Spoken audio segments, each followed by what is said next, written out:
Bonjour à tous et bienvenue dans les batailles de l'histoire. Heureux de vous retrouver après tout ce temps d'inactivité. Alors je vous en avais expliqué les raisons précédemment, je n'y reviendrai pas. En tout cas, il est temps pour nous de reprendre du service et on va le faire avec une bataille très récente. C'est la bataille d'Afrin, Dixit, opération Rameau d'Olivier, qui s'est tenue dans le nord-ouest de la Syrie du 20 janvier au 24 mars 2018. Alors chose promise, chose due, cette série qui se compose d'un ensemble de 6 épisodes sera diffusée à raison d'un épisode par jour. Alors, c'est très différent de ce que j'avais fait avec Mossoul, où là, au contraire, j'avais diffusé donc au coup par coup ces épisodes. En moyenne, c'était un par mois, ce qui avait l'avantage de pouvoir coller à l'actualité. Mais je me suis rendu compte que ça avait un grave défaut, c'est que au fur et à mesure des recherches, en fait, du temps, on apprend des nouvelles choses et c'est frustrant parce que ces nouvelles choses, en fait, des fois, on aimerait les insérer dans nos anciens épisodes, mais on peut pas. Je me rappelle c'est l'épisode sur la présentation de l'armée irakienne. On a appris beaucoup sur les unités qui ont participé par la suite, mais tant pis, on pouvait pas le mettre dans les anciens épisodes. Alors, en procédant de cette manière, en me laissant du temps, eh bien, ça m'a permis d'avoir le recul nécessaire, en tout cas suffisant, pour ajouter certains compléments là où c'était utile. Donc mon objectif, moi, c'est vraiment de vous faire vivre cette bataille, de vous en faire comprendre les enjeux à la fois géopolitiques et militaires, et avec toute la modestie que je me dois, parce que je n'ai pas accès aux principales sources, notamment les rapports militaires de l'armée turque ou des forces kurdes, et ça c'est un manque dont je me rends compte. Je vous avais parlé du fameux livre de Pierre Razou sur le conflit entre l'Irak et l'Iran. Ce conflit qui a lieu entre 1980 et 1988, mais Pierre Razou a dû attendre 2016, je crois que c'est 2016, pour publier un livre sur ce conflit, c'est-à-dire plus de 20 ans. Pourquoi ? Parce qu'il a pu enfin accéder à ces sources qui étaient ultra nécessaires. Alors sur quelles sources, moi, est-ce que je me suis appuyé ? Alors, évidemment, il y a les coupures de presse, alors que ça soit une presse française, anglo-saxonne, allemande, kurde, turque. D'ailleurs, j'ai appris beaucoup sur la langue turque à cette occasion, notamment qu'ils utilisaient des umlauts comme les Allemands. Alors, je peux vous dire que Google Translate a fortement chauffé. Les comptes Twitter et Facebook des différentes unités, et ça c'est une nouveauté. Alors bonne ou pas bonne, ça c'est un débat. Moi je trouve que c'est plutôt quelque chose de positif, en tout cas quelque chose qu'on n'avait pas dans la Seconde Guerre mondiale. Grâce à ces nouvelles technologies, on peut avoir des nouvelles sources beaucoup plus immédiates qui permettent d'étudier un conflit au plus près, mais évidemment avec tout l'esprit critique que ça demande. Alors, à part les groupes Facebook et les coupures de presse, donc je me suis aussi servi de certains sites références que vous connaissez peut-être, notamment LiveMap qui répertorie les événements au fur et à mesure, notamment aussi Sousefront qui, même si clairement il y a un parti pris, mais qui factuellement est plutôt un bon site. Et évidemment, on a toute cette masse de vidéos. Quand je dis une masse, je veux dire que si on mettait bout à bout toutes les vidéos qui existent sur cette guerre en Syrie ou même simplement sur la bataille d'Afrin, mais on arriverait, sans dire de bêtises, je pense à des centaines de milliers d'heures. Dites-vous bien qu'il y a des conflits au XXe siècle. On a quelques heures ou parfois quelques milliers d'heures, et voilà, on n'a pas autant de sources. Alors pourquoi ? Parce que encore une fois, c'est lié au développement des technologies. Désormais, chaque homme a son portable, il peut filmer le conflit, donc on a une masse documentaire qui est beaucoup plus importante. Alors ce qui impose des difficultés, c'est celui du tri. Moi j'ai dû passer pas mal de temps à établir justement un corpus de vidéos, non pas que je manquais de sources, mais il fallait absolument les trier. Voilà, alors j'ai procédé de la même manière qu'à Mossoul, c'est-à-dire j'ai commencé par établir une trame chronologique assez détaillée et précise. À chaque fois, la vidéo que vous verrez et qui se rapporte au jour, ça illustre le fait que je suis en train de raconter. Et ça, j'essaie de me tenir au maximum. Quand c'est pas le cas, eh bien dans ce cas-là, c'est précisé dans la légende sur la vidéo. Et après avoir établi donc cette trame chronologique, eh bien, soit donc j'ai séparé ou en tout cas j'y ai inséré des éléments d'analyse qui sont somme toute personnels. Hein. Là encore une fois, je suis dans le pur amateurisme. Alors, j'ai passé beaucoup de temps à faire tout ça, hein, ça se chiffre en centaines d'heures, j'ai dépensé sans compter, comme dirait l'autre. J'ai introduit quelques nouveautés, hein, vous verrez par vous-même, notamment au niveau des cartes, où j'ai un peu lâché Google Maps au profit de Google Earth, tout simplement parce que ça permet de mieux voir le relief. Alors si pour la bataille de Mossoul, c'était pas vraiment important, parce que l'essentiel de l'espace était assez plat, pour Afrin, c'est pas du tout le cas, et ça a son importance. Sur ce, on va commencer cette série avec un premier épisode qui va traiter d'éléments indispensables pour la compréhension de cette bataille, à savoir les enjeux géopolitiques, les forces en présence et le terrain sur lequel cette opération va avoir lieu.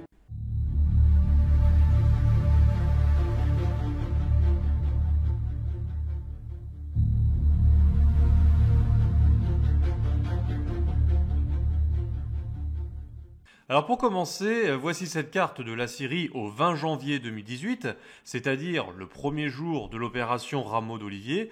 Si vous observez bien, vous aurez pu constater que la surface qui est en noir, c'est-à-dire contrôlée par l'État islamique, a été pratiquement réduite à presque rien. Il contrôle encore quelques poches, mais l'État islamique n'est plus l'enjeu principal de cette guerre civile en Syrie. Alors par contre, nous, ce qui nous intéresse, eh bien, c'est cette partie nord-est de la Syrie où se situe cette ville d'Afrin.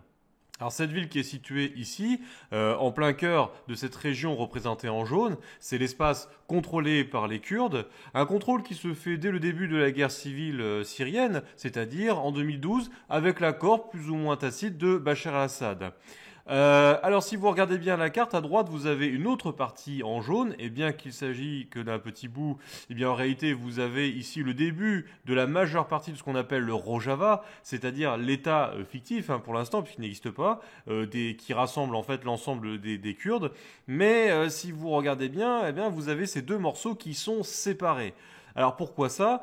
Eh bien justement ça nous amène au deuxième acteur qui est la Turquie, et qui, pour éviter que cet État ne se forme, a lancé à partir de mars 2016 une opération qui s'appelle Bouclier de l'Euphrate, et qui s'est emparée de tout ce territoire qui autrefois était un morceau de l'État islamique, et qui est allé jusqu'à Al-Bab, et qui a ainsi séparé en deux cette entité. Donc de fait, le territoire d'Afrin est une sorte d'enclave. Situation géographique qu'il était nécessaire de connaître pour bien comprendre la bataille.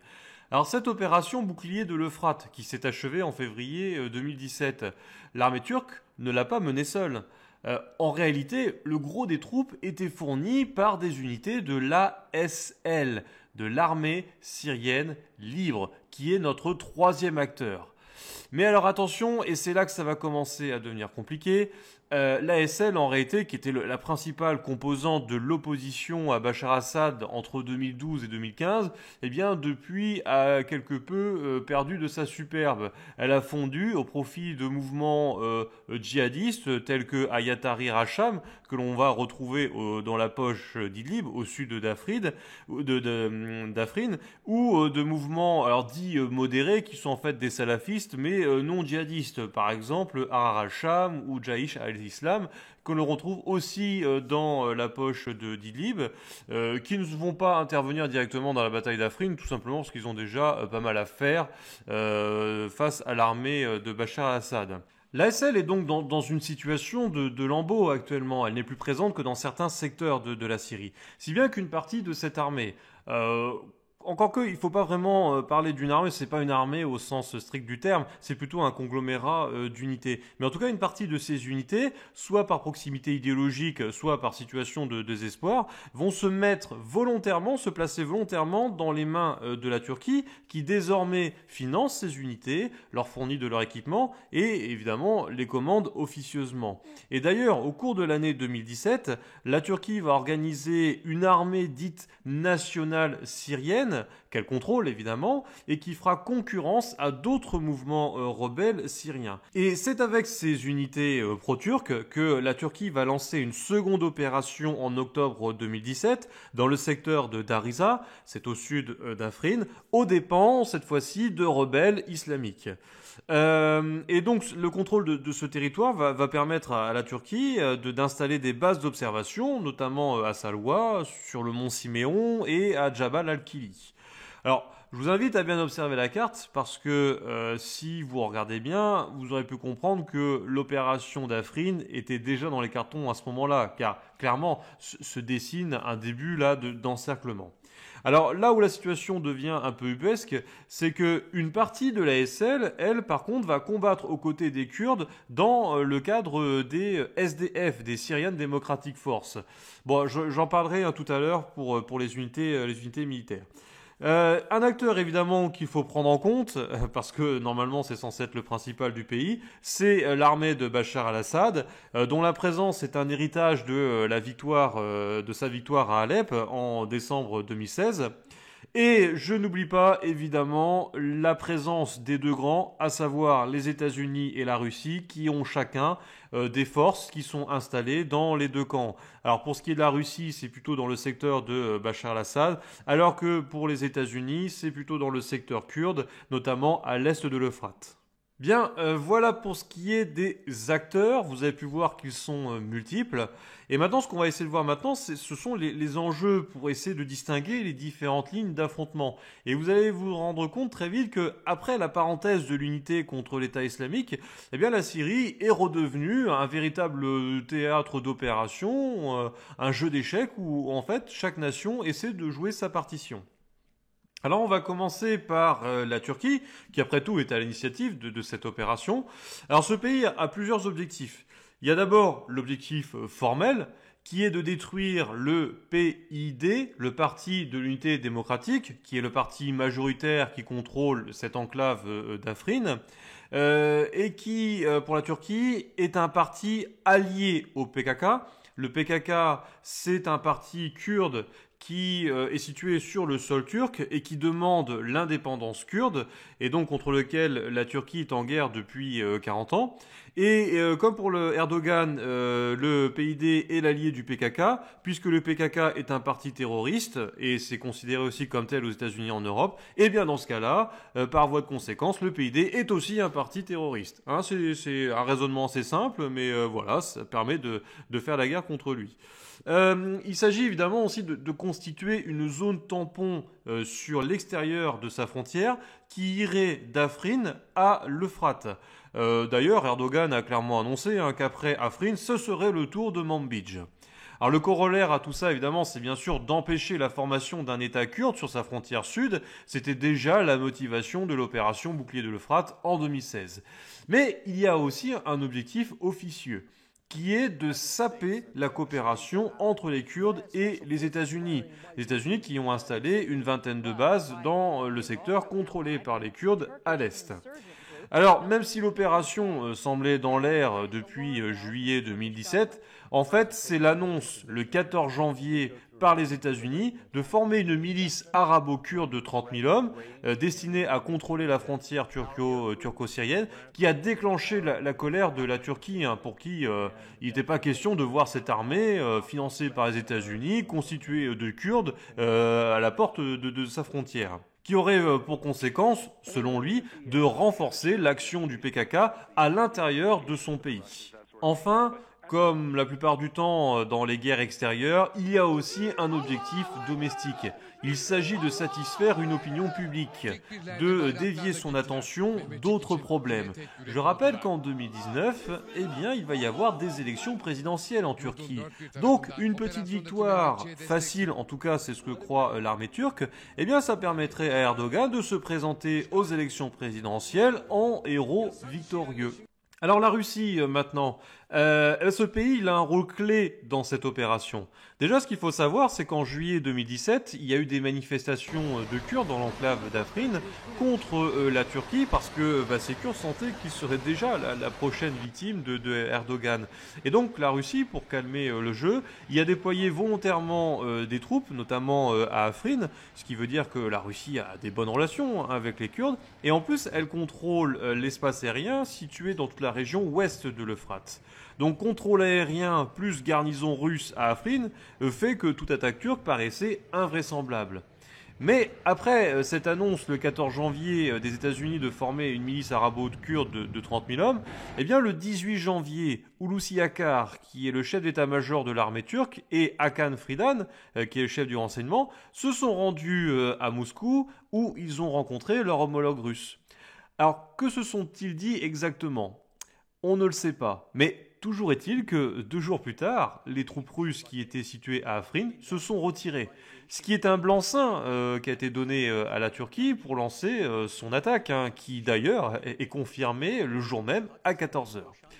Alors la question peut se poser, c'est pourquoi Poutine a-t-il sacrifié ses bonnes relations avec les Kurdes ?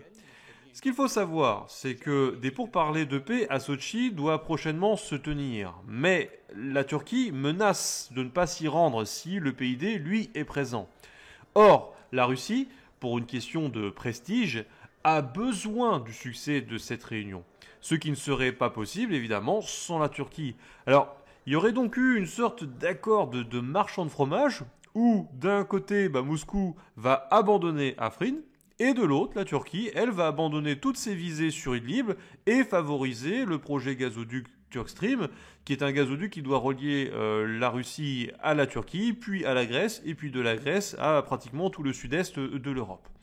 Donc, au final, le sacrifice des bonnes relations avec les Kurdes est un faible prix pour la Russie, parce que ça lui permet non seulement de se rapprocher avec Ankara, avec qui la Russie a longtemps eu des mauvaises relations. Je rappelle qu'en novembre 2015, il y a un avion russe qui a été abattu par la Turquie, ce qui a amené Erdogan à s'excuser. Et puis, c'est aussi pouvoir en même temps affaiblir l'OTAN, parce que on l'oublie souvent, mais la Turquie est membre de l'OTAN, et pas n'importe lequel. En termes d'effectifs, c'est tout simplement la seconde armée. Et parce que là en plus la Russie a plusieurs objectifs, c'est aussi casser la coopération entre les États-Unis et les Kurdes. Parce que les États-Unis là depuis un an, ils s'appuient sur les Kurdes pour limiter le rôle de l'Iran dans la région. Mais le problème c'est qu'ils ne pourront pas intervenir dans l'enclave d'Afrin. D'une part parce qu'ils n'y ont pas accès, et d'autre part parce qu'ils ne veulent pas se fâcher avec la Turquie. Et d'ailleurs, la déclaration de Washington le 20 janvier 2018, Afrin n'est pas dans notre zone d'opération, c'était une façon de dire allez-y la Turquie, on veut pas se fâcher avec vous, on préfère vous garder, et bien tant pis, c'est pas grave, on va sacrifier l'enclave d'Afrin et on verra pour ce qui est du reste des Kurdes. Ça met en exergue un peu l'impuissance des Américains dans leur rôle dans cette région qui se trouve marginalisée. Et leur objectif maintenant n'est plus que de préserver le territoire kurde situé à l'est de Manbij. Donc, Poutine, en plus, par la même occasion, il peut favoriser le retour de Damas dans la région, dans le cas où le PYD ferait appel à l'armée syrienne pour pouvoir affronter ou se protéger de l'armée turque. Donc la Russie joue un véritable double jeu là, parce que d'un côté elle va pousser l'un de ses alliés à attaquer le pays, la Syrie, et en même temps, elle va jouer sur un autre bord qui est Bachar al-Assad. Et ces deux alliés là qui s'affrontent, ça permet à la Russie de gagner sur les deux tableaux. Alors, ça nous amène justement à parler des enjeux pour Damas. Alors le fait d'en parler à la fin montre quand même l'état de dépossession des acteurs syriens qui ne sont décidément plus que les jouets d'acteurs extérieurs. Alors Bachar al-Assad est déjà engagé depuis décembre dans une opération de recouvrement de la province d'Idlib. Il a 2 options face à cette opération militaire. Soit l'accepter tel quel, en espérant une restitution prochaine des territoires conquis par la Turquie, ou bien s'allier avec le PYD contre la Turquie. Et cette dernière option semble être la plus logique, car ça permettrait à Bachar Assad de réimposer son autorité dans cette région qu'il ne contrôle plus depuis 2012. Ça lui permet aussi de se donner l'image du défenseur de la nation face à une agression extérieure. Et d'un point de vue régional, c'est affronter l'un des pays de l'axe sunnite qui a longtemps voulu sa destitution. Donc en cela, Damas étant soutenu par l'Iran, ça paraît tout bonnement logique qu'elle affronte un de ces pays de l'axe sunnite. Et d'ailleurs, dès les premiers jours, Bachar Assad a clairement dit qu'il s'opposait formellement à cette agression et promettant d'abattre tout avion turc qui survolerait son sol. Pour ce qui est de la SL, les enjeux sont un petit peu plus limités. Il s'agit déjà de survivre. Et en cela, peut-être que l'opération sur Afrin permettra de renforcer leur base territoriale située au nord de la Syrie. Mais leur objectif premier, c'était quand même, je rappelle, ce sont des rebelles à Bachar Assad, donc c'est l'affrontement avec l'armée syrienne arabe. Et c'est en cela que les critiques pleuvent du côté de l'ASL qui combattent du côté kurde. C'est que en gros, ils leur disent, attendez, vous êtes censés combattre Bachar Assad, et là vous faites quoi? Vous gaspillez vos forces à lutter contre ceux qui sont aussi opposés à Bachar al-Assad. Donc c'est pas logique. Mais d'une part, vous avez la propagande qui agit.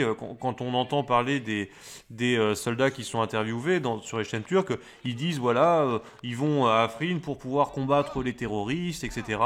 Je pense qu'il y a aussi le sentiment national. Une partie de ces soldats qui sont d'origine arabe se disent oh là là, les Kurdes, peut-être qu'ils vont faire un État indépendant ou autonome. En tout cas, nous on est Syriens, donc on veut empêcher cela. Donc il y a aussi peut-être ce petit côté-là. Alors maintenant, on va aborder la question des forces présentes, et attention, des forces présentes uniquement au début de l'opération Rameau d'Olivier, parce que, à l'instar de ce qui s'est passé à Mossoul, eh bien, celles-ci vont fortement évoluer, avec notamment des unités qui vont se rajouter, et dans ce cas-là, on verra ça au fur et à mesure. Et on va commencer par le côté kurde, dont l'armée s'appelle les FDS. Les forces démocratiques syriennes, vous m'entendrez dire aussi parfois SDF, qui veut dire exactement la même chose, sauf que c'est l'acronyme en anglais, Syrian Democratic Force. Les FDS, c'est une coalition de plusieurs éléments, dont le principal, je devrais dire plutôt l'archi-dominant, c'est le YPG. Qui veut dire Unité de protection du peuple en kurde. Le YPG, c'est la branche armée du PID, qui est constituée uniquement de volontaires et qui, dans le canton d'Afrin, est commandé par Mahmoud Berkvedan. Alors, ce qu'on peut dire aussi, c'est qu'à partir de 2017, le YPG a organisé, ou en tout cas a créé un début d'organisation régimentaire. On a 7 régiments constitués de 230 à 300 hommes à Afrin. Alors, régiment entre guillemets, parce qu'évidemment, quand on n'a que 300 hommes, on est très loin des critères de l'OTAN où les régiments sont bien plus, sont composés de bien plus d'hommes. Le YPG possède sa branche féminine, le YPG, qui est commandé par Jnouj Derik et qui est également constitué de volontaires de 18 à 40 ans. Alors on sait qu'en mars 2017, elles étaient 24 000 dans le YPG, dans l'ensemble du Rojava, mais évidemment elles ne sont pas toutes présentes à Afrin. Si le YPG et le YPG fonctionnent sur le principe du volontariat, il n'en est pas de même pour notre troisième élément des FDS et qui est le HXP. Alors je dis HXP parce que le X, je ne sais pas comment on prononce ça en kurde. Et donc qui est la seule force qui fonctionnant sur le principe de la conscription de cette coalition. C'est une force qui est organisée à l'échelle du canton. Donc vous avez le HXP d'Afrin, celui de Kobané et celui d'Assaké. D'ailleurs, donc vous voyez les images en arrière-fond. Et donc c'est un peu une force territoriale qui fonctionne sur le principe de l'autodéfense. Une force qui est entraînée par le YPG pendant 45 jours. Et d'ailleurs, c'est même moins à Afrin puisque c'est seulement 30 jours. Donc c'est une force qui, on va dire, dont la qualité peut être très variable. Les FDS comportent également dans ses rangs une unité internationale qui s'inspire du modèle des brigades internationales ayant combattu durant la guerre civile espagnole. Cette unité, créée en décembre 2016, devient un bataillon officiel du YPG. Il est actuellement commandé par l'Italien Karim Marcello Franceschi. On va y retrouver des hommes d'une multitude d'origines, hein, que ce soit des Turcs, des Américains, des Européens, avec des Français, des Britanniques. Vous avez d'ailleurs un Anglais d'origine asiatique qui a été particulièrement médiatisé durant cette opération.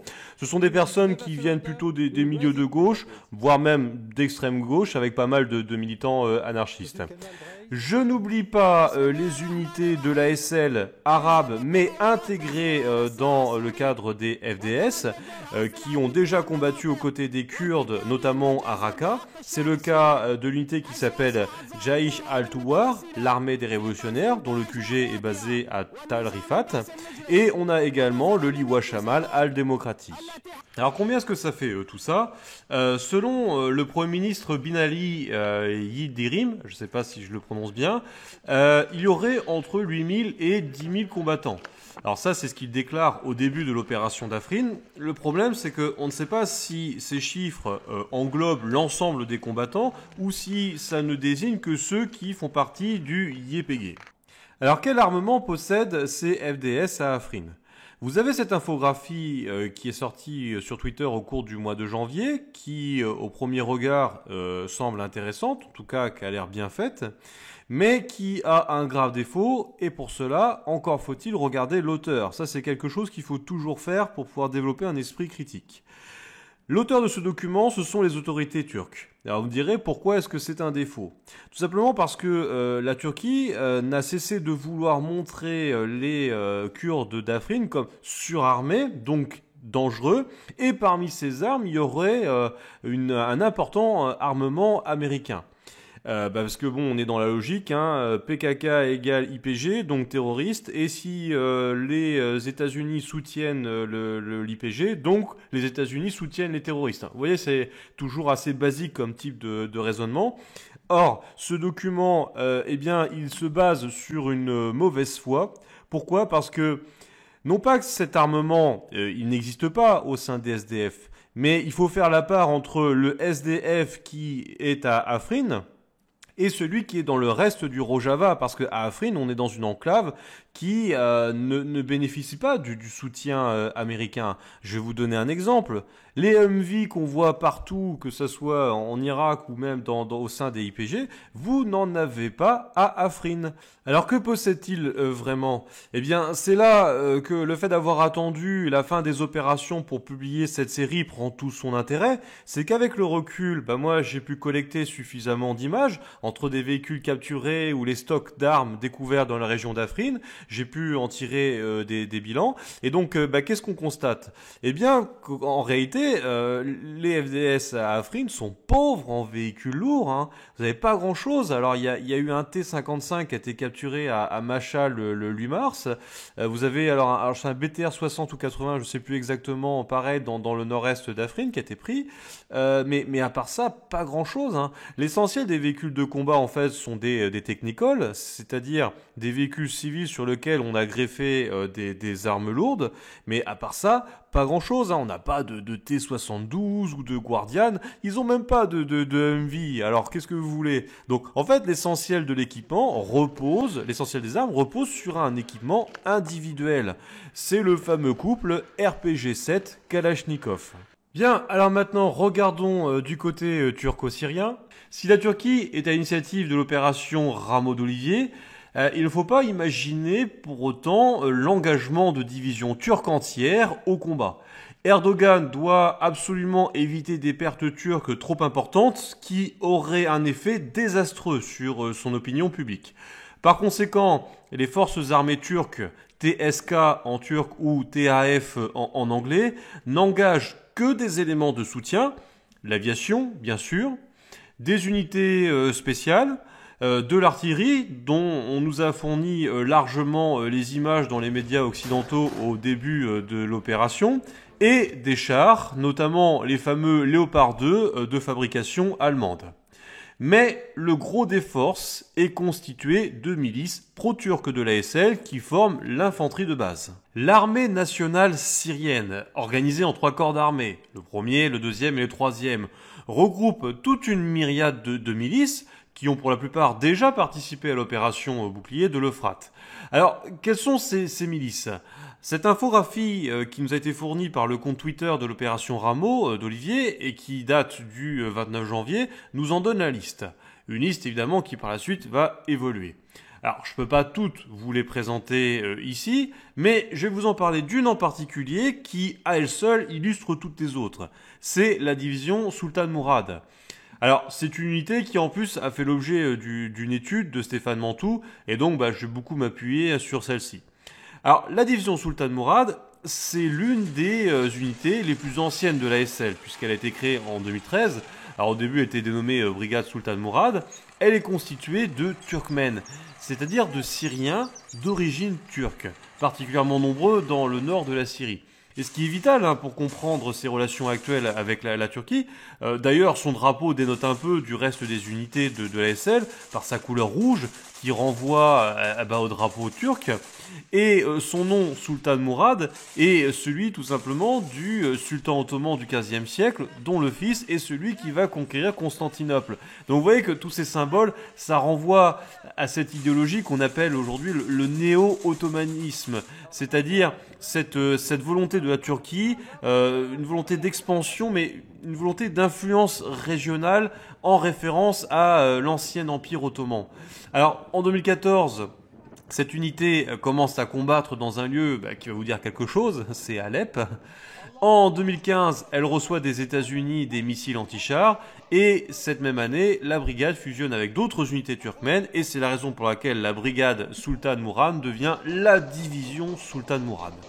Alors c'est à Alep que les premiers accrochages avec les Kurdes sont enregistrés. Elle y combat jusqu'en 2016. Alors vous voyez que quand on parlait des fameuses unités terroristes entre guillemets qui combattaient à Alep, la division Sultan Mourad c'est absolument pas une unité salafiste. Ce sont des nationalistes turcs sécularistes, j'en parlerai tout à l'heure, qui n'a absolument rien à voir avec le djihadisme. Après cette bataille de d'Alep en 2016, elle sera intégrée aux forces qui vont participer à l'opération Bouclier de l'Euphrate, dont la division Sultan Mourad, avec ses 1300 hommes, constitue l'un des éléments les plus importants et qui va participer à la prise d'Al-Bab.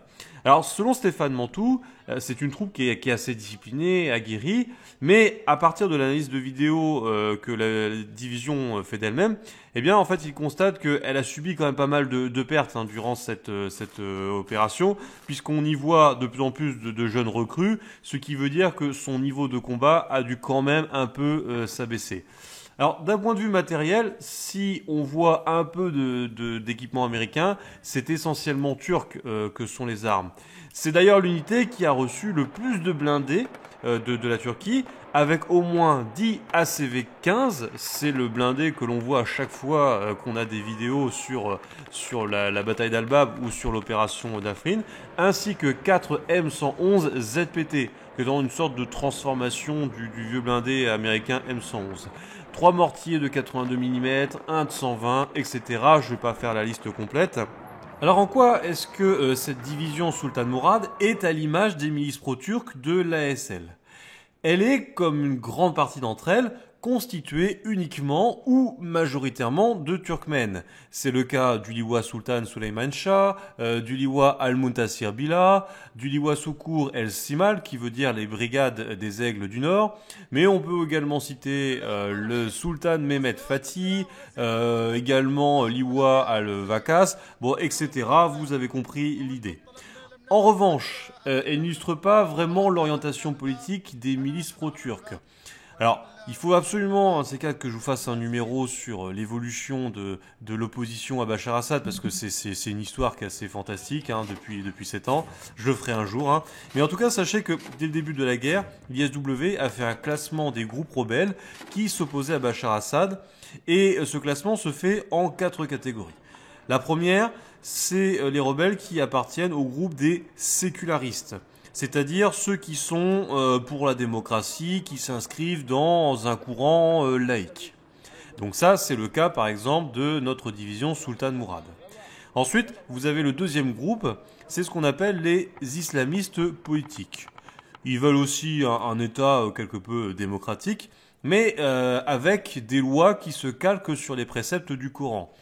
Si vous voulez une comparaison, c'est un peu, par exemple, les frères musulmans en Égypte. Et d'une certaine façon, Erdogan en Turquie en est aussi un représentant de ce courant. Et là, vous avez une grande partie des milices pro-turques de l'ASL qui s'inscrivent dans ce groupe. Alors, on peut citer par exemple Faylaq al-Sham, mais aussi Al-Jabhat al-Sham.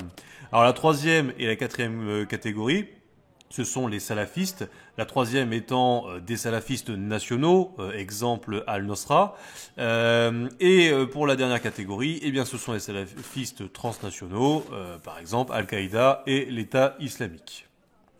Alors si quelques-unes de ces milices parviennent à regrouper quelques milliers de combattants, c'est le cas de la division Sultan Mourad, en réalité la plupart ne disposent que de quelques centaines de combattants. Donc c'est vraiment des petites unités et c'est l'addition de ces petites unités qui donne cette armée nationale syrienne.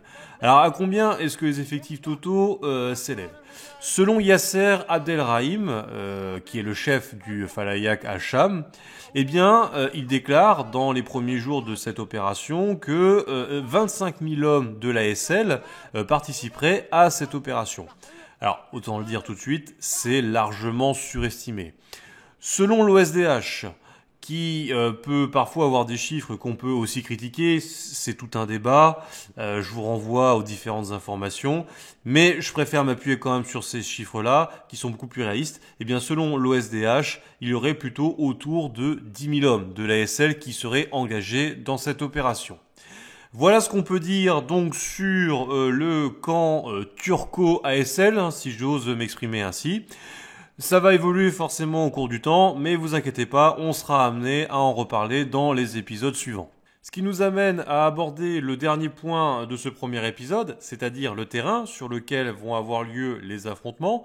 Alors déjà, ce qu'il faut dire tout de suite, c'est que l'opération va se jouer sur un espace relativement petit, 50 km sur 40 km, ce qui équivaut, pour que vous puissiez bien vous en rendre compte, à un tiers du département du Pas-de-Calais. Alors, je vais essayer de vous montrer la carte pour que vous puissiez vous apercevoir de la topologie du terrain. Alors, voilà. Alors, c'est plutôt un espace qui est montagneux. Le canton d'Afrin constitue l'extrémité du Kartaltagi qui est situé en Turquie. Mais avec des latitudes assez faibles, puisqu'elles sont comprises entre 300 et 1000 mètres. C'est un peu les Vosges, si vous voulez, encore que la plupart sont situés en dessous des 700 mètres. Le sommet le plus élevé étant situé au nord, avec le mont Kashkadar, qui pointe quand même à 1187 mètres. Mais ça ne représente absolument pas la majorité des reliefs qui sont compris autour de 500 mètres. Alors, ce sont des montagnes qui sont plutôt boisées. Ce qui veut dire donc qu'on a un terrain qui favorise plutôt la défense, situé en hauteur et en plus couvert sous le bois. Alors au milieu de cet espace, on a la vallée de l'Afrine. C'est un espace fertile, peuplé de vergers, qui fend en deux cet espace montagneux, du nord-est au sud-est, en gros de la ville de Azaz à la commune frontalière d'Emame. Alors l'Afrine, c'est une rivière qui prend sa source en Turquie, mais elle est l'objet au nord d'Afrine d'un barrage, formant ainsi le lac Maydanki. Alors vous avez aussi ici un bras de cette vallée qui semble s'enfoncer dans les vallées du nord-ouest. On a un deuxième secteur qui est constitué de la plaine, c'est cette langue d'occupation kurde qui est le fruit de l'héritage de la course vers El Habab en 2017 et qui s'étend de l'aéroport de Menag à la commune de Al-Shala. Au cœur de cet espace, donc, on a la ville d'Afrine qui comprend théoriquement 200 000 habitants et qui se retrouve à la tête d'un réseau de 360 communes peuplées par 500 000 à 1 million d'habitants. en majorité des Kurdes, mais aussi des Arabes, des Turkmènes, et on y retrouve aussi beaucoup de réfugiés suite à la guerre contre l'État islamique ou contre le gouvernement de Bachar al-Assad. Voilà, écoutez, c'est tout pour aujourd'hui, j'en suis déjà à 40 minutes de présentation.